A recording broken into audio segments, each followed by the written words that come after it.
we're going to talk about this blueprint to navigate the excessive information. Right now, you are all aware that every moment, almost every moment, we're bombarded and inundated by excessive information. Just check your phone's notification center. Check your app's notification center. There's lots of unread messages, lots of new information. Way too many news feeds. Turn on any major news app. There's lots of news, very enticing to click. Video feeds. Turn on YouTube, turn on TikTok. Social media posts, 朋友圈, WeChat, stories, articles. Thousands of thousands of them waiting to be collected and opened. They all try to steal and take the most precious resource of ours. That is your attention and focus. Not time yet. Your attention and focus are the most precious resource that everybody wants to steal and take a piece of. But it's not a fair game. It's totally unfair game. Because for one, the mechanism, how our brains are wired, this is the structure of our brain. Our brain in the foundational level, it's a reptile brain. The brainstem, your survival, basically your nail growth, your hair growth, that part. But this is the mammal brain. Some people call it Labrador brain. This is your limbic brain that is in charge of your emotion. Why it is called a Labrador brain? Because it is just like a Labrador. It is very, very easily distracted and very emotional because there's this center over there, amygdala, that comprises of the mammal brain, limbic brain. You have to pass this part in order to get your neocortex that handles your higher order thinking. So our 1 million years old brain craves for novelty, So every idle moment, your brain is looking for some new information, looking for some newer things, unknown things. And the amygdala I just shared about is very easy triggered by FOMO, that is fear of missing out, because amygdala is your emotional center. Billions of dollars is spent in the algorithm and big data deep learning platforms and apps by tech moguls. Probably some of you have already watched that movie, Social Dilemma. We as individuals compare with them versus the data, big data. It is very hard. So we are very susceptible of losing our attention and focus. And without blueprint and strategies, this is a war we are doomed to lose. And the truth of consuming excessive information is they create a false sense of being up to date and then feel like, oh, I'm included. And it's also trendy. You're inside the loop. But they are all illusions. You're basically living in an artificial bubble created by only the things that you're interested in, abundant supply of them. Knowing more doesn't mean useful. That's the sad truth. If we were to stick with all those excessive information supply, it is very dangerous. They can drive us into depression and a sense of feeling void, even anger, especially in this sense of jealousy that grass is greener on the other side. So how can we hack this? This is the solution. We wanted to think from the info creator's perspective. Instead of fall prey for those content and lots of information, we want to think from the info creator's perspective. What do they do for a living? What's their goal? What are their jobs? Their job, number one, grab attention as much as possible. So they will use catchy headlines. And we all had experienced that. It's a catchy headline. We click it. It's a clickbait. There's nothing. And we end up like go into some kind of like a funnel that we end up paying a lot of money. That is all contributed to the headlines. And also, it's their job. They get paid to instigate FOMO or other negative emotions. They want to create that sense of anxiety between us. It's their job. They're paid to do this. And also, they wanted to exploit the addiction feedback loop. They want you to feel addicted using their apps, their platform, their news channel. They want you to feel addicted. The technical term for that is stickiness. They want you to feel sticky. And don't forget, they spend billions of dollars in researching this.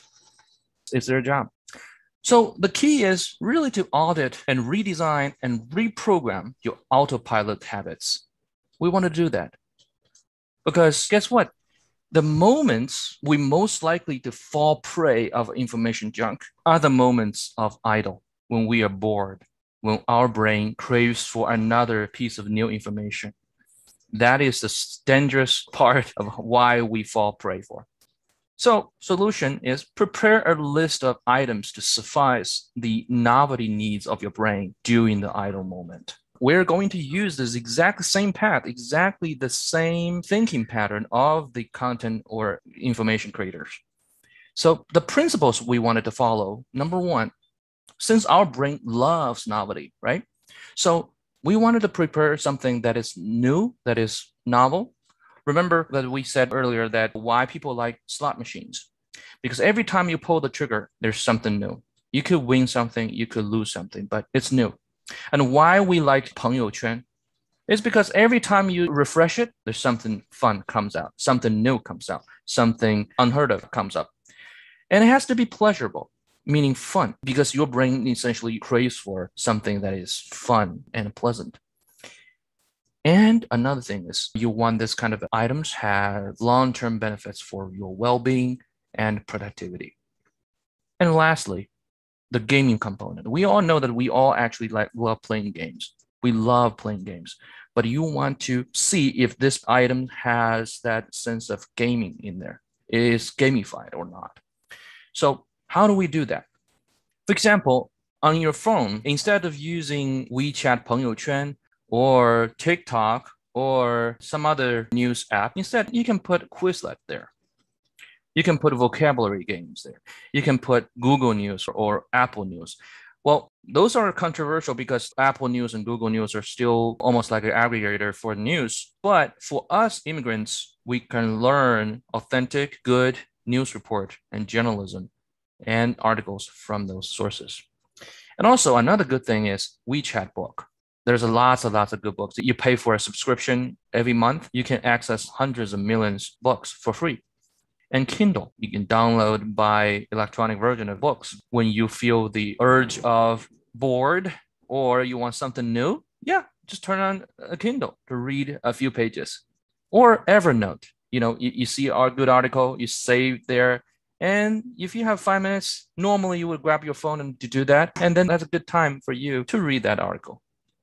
Make them handy. That's the key. Make them handy. Make those things that benefit, that's fun, that's new, make them handy. But deprioritize the sources FOMO.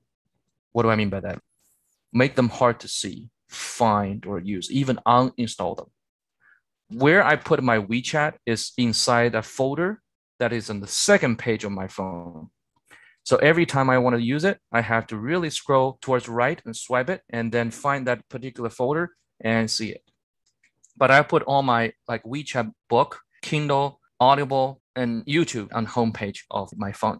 Useless, so we use less. A lot of stuff are essentially useless, so we want to use less. This process has to be carefully designed because if you don't design, somebody will put you as part of an algorithm. Somebody will exploit your behavior. Somebody will using their big data information, their server from thousands of miles away to calculate your behavior and feed you with the information that you do not even know that's particularly tailored for you. And those things are highly, highly addictive. So a reversed addiction loop to a good habit reward feedback loop. What do I mean by that? We are all human beings that are susceptible for addiction.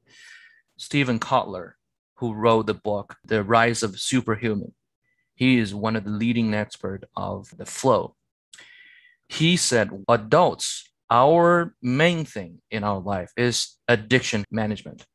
Addiction management, because we are all addicted to something, one thing or another.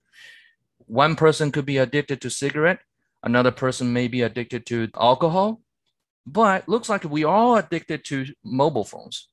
We're all addicted to good food. We're all addicted to good feelings. So why don't we learn the mechanism of addiction and turn addiction into good habits? Because mechanically, habits and addiction are the same. Our brain cannot tell the difference from one thing to another.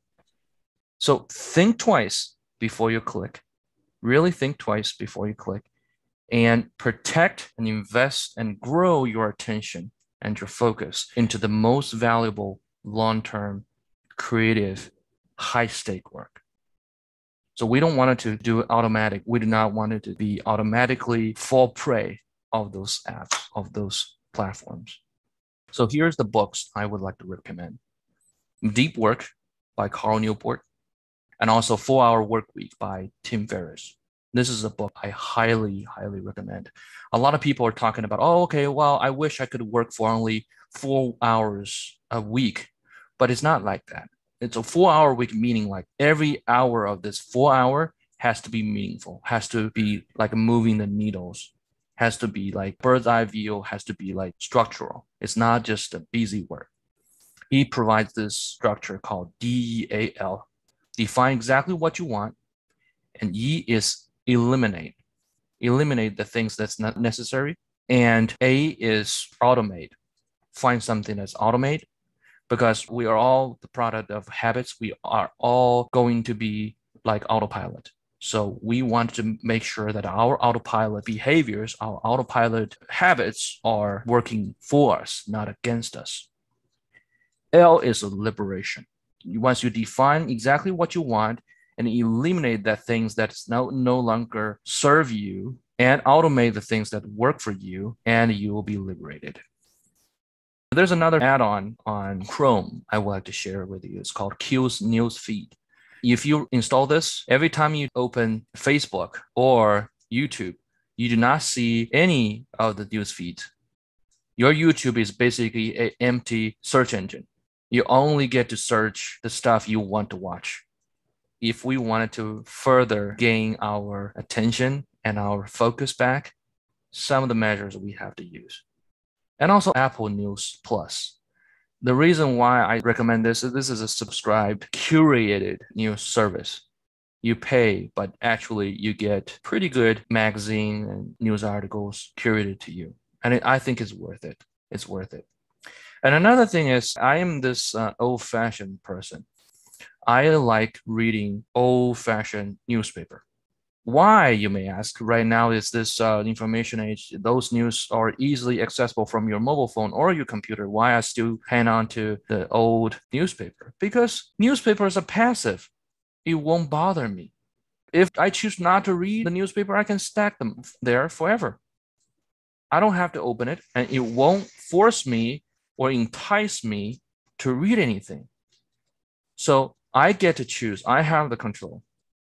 Yeah, so traditional old newspaper, traditional cable news network, traditional radio, they still in some way serve us. Rather than this intelligent algorithm, big data driven, customized feeds, I rather use the printed newspaper. It's like you stay anonymous, but you get your control back. So you want to protect, invest, and grow your attention focus into the most valuable long-term creative high-stake work.